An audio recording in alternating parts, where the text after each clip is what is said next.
crypto warriors, changing our world day by day. The way of the crypto warriors, can't rely on the bankers, no way. Good morning, Bix Weir, roadrunner.com, coming to you from the RV. Taking it out for a test spin before the road show. Make sure you get your tickets at roadrunner.com. Let's talk about silver. Let's talk about cryptos. Let's talk about the upcoming war, non-war. One thing, I want to start off with this. I was reading that, where is it? The Queen of England is not doing well. If you want to know my take on the Queen of England, it is about as dark as can be. If there was a leader of all this bad stuff that goes on, there it is. The information, the stories of what she did up in Canada at the orphanages, just horrific. I won't get into it, but yeah, if she's gone, shit, it's like cutting the head off the snake of these criminals. Remember that Canada and Australia are both under monarch rule. They swear allegiance to the Queen of England. And if that functioning overlord is gone, perhaps we have a chance to save the world. Perhaps the Dick Allgaier dark future will not happen. That's what I'm betting on. I'm not saying gold, silver, and cryptos are going to go to the moon during this transition. I would rather expect them to put it at minus $40 each of them, all of them. Bitcoin minus $40, gold minus $40, silver minus $40. They can with a click of a mouse. No price is relevant anymore. It's all fake.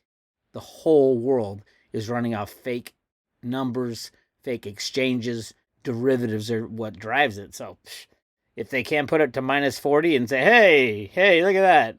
Yeah, the system fell down, but I didn't lose any money. Good for you, criminal. Anyway, back to Putin and Macron agree to hold trilateral talks in the next few hours. Macron's a puppet, let me tell you, but so's Biden. I mean, Biden's literally a sock puppet. They're all part of this deep pedo cabal, and it's horrible. But that's what we're taking out. That's what the good guys are taking out. Wouldn't it be hysterical if France goes to Russia and says, hey, let's make a deal? And Putin's like, yeah, sure, anything except the U.S. Let's make the U.S. look foolish, which the Biden administration absolutely is. The people running that administration are beyond evil. And there is no moral high ground anymore for the United States of America. So what are we doing sticking our nose in their business, right? But in the meantime, cryptos are crashing. Yes, of course, it's a great time to buy cryptos. If you're a hodler, what did we say? Get your lawn seat out, sit on the sidelines, just watch all this insanity happen. If Bitcoin went to $1 million tomorrow, I wouldn't sell it. I'm a hodler. I'll sell it when I need to sell it. All it meant was somebody clicked a mouse and it went to $1 million a coin. That's all it means. Every single price you see here is fake. That's the world we live in. There was some crazy people again. Bix, you know what you're talking about cryptos. Canada's confiscating all the crypto wallets. People need to wake up. I mean, gold bugs have had 10 years to figure this stuff out. You can't confiscate a crypto wallet if it's in your own possession. Unless you go to the person, arrest them, and they give up their private seed phrase and their passwords and all that. You can't confiscate. That's the beauty of cryptos. You can't confiscate it if you don't want it to be confiscated. Mind you have to have a brain and not keep it on any exchanges. Here's the greatest. Kraken, one of the 3 large U.S. exchanges, the CEO says, get your coins out of these centralized exchanges. Oh my God. Is that amazing stuff? How long have I been screaming that? Screaming it. In your own possession only. Kraken CEO Jesse Powell has criticized the Canadian government for seizing funds from Freedom Convoy protesters' bank accounts. A government can seize funds if you have for some crazy reason, you have your cryptos in Kraken or in Coinbase or in Gemini. Yes, they can seize your funds. If any third party holds your cryptos, why would you allow a third party to hold your cryptos? That's the whole concept of owning assets like cryptos is to be out of the system, not in it. Take possession of your cryptos. If you don't know how, learn. YouTube is a gigantic library of how to do everything in crypto. Everything in crypto can be found on YouTube. How do you think we all learned about it and taught about it? It's all on YouTube. There's no reason, if you own cryptos, there's no reason you should have it on a centralized exchange. Paper wallets are great if made properly. Trezor. Any hardware wallet, not any hardware wallet. Just get a Trezor and keep all your keys there. If you don't know how to do it, learn, because it's going to be gone. If you have your gold or silver in a third party, it's going to be gone. Even I don't care how nice the third party is. Here is the CEO of a crypto exchange saying, take your cryptos out of. I might just start buying cryptos on Kraken, because what does this tell me? It tells me he's going 1 for 1. If he's telling everybody to get your coins out of the exchanges, that means Kraken has the coins that its customers do. I know that Coinbase doesn't. They might be closer now than they were, but they were way off. And a lot of these exchanges are just jokes. Get your coins out. Assets in your own possession, and don't look at price anymore. Price is irrelevant. If silver went to $10,000, $20,000, $100 million an ounce tomorrow, I wouldn't sell an ounce. It's not the real price. It's not the real price. There's silver. Where are we? The bad guys can do another slam in the coming days because of the positioning. But they can, again, with cryptos, with computers brought in derivative exchanges that just were off the charts. Over 100 million ounces of silver derivatives trades on the COMEX every year. That's insane. 100 billion with a B. 100 billion trades every year with a B. Billion. Yes, I said billion. And yes, they only pull out 800 million. That's how criminal these people are. Everybody who is on the road to Ruta, go to the latest Jenny Moonstone reading. After we did a silver thing for the public, and then we talked about some behind the scene guys. This is the number one guy we're talking about right now, Brian Moynihan. And Jenny does these blind readings that are unbelievable. Look at the picture of him on Wikipedia. His tie is all askew. He's sweating and his hair's all screwed up. That's what he feels like right now.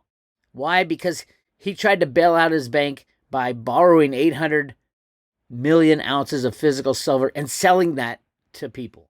So he got $20 billion for doing that in cash. $20 billion, and helped suppress the price of silver. But he fucked up.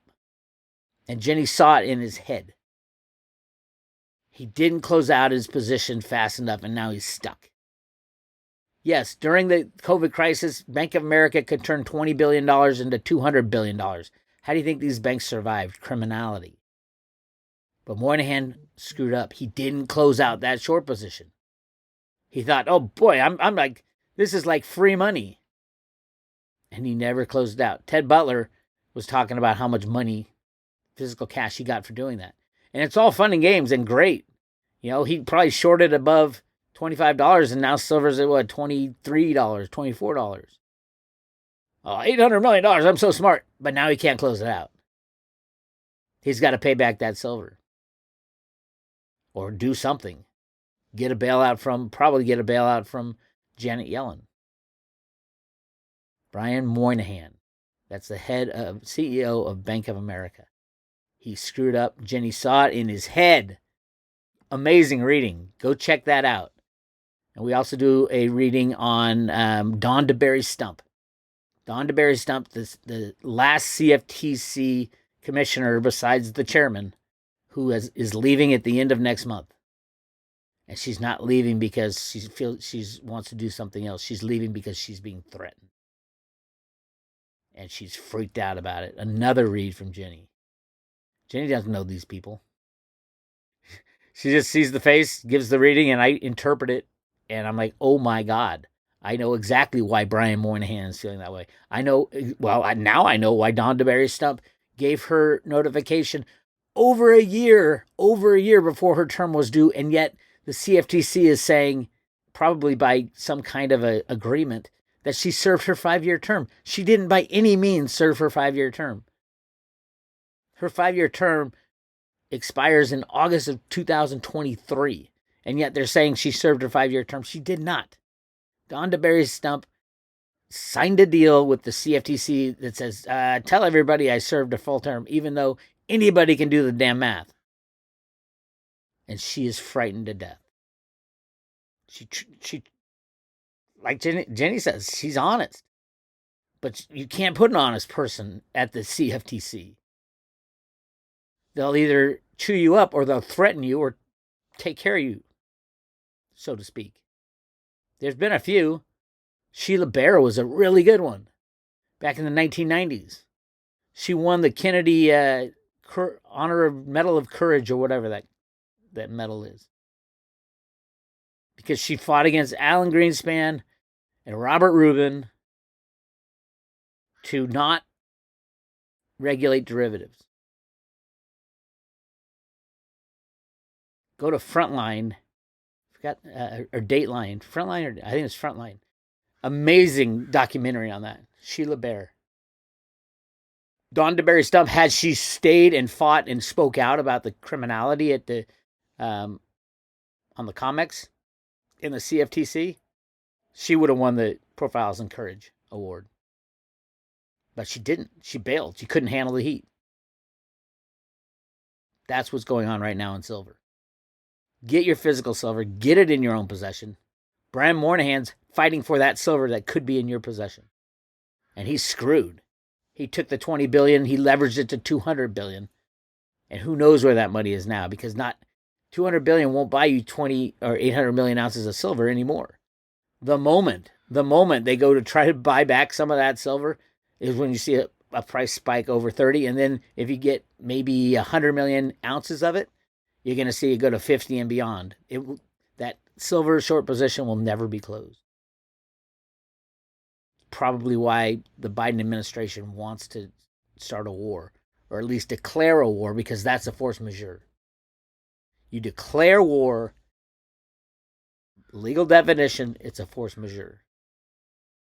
And then everybody gets to walk away from their criminal suppression game. And I think ultimately that will be the end of everything. And then we'll have to start fresh. But that's where we are right now. Anyway, crazy stuff. Don't forget to meet us out on the road. Go to the roadshow, roadtoroota.com roadshow, get your tickets. And it's a blast. How much fun, you ask? Go ahead, ask it. How much fun? I'll show you how much fun. Talk to you later.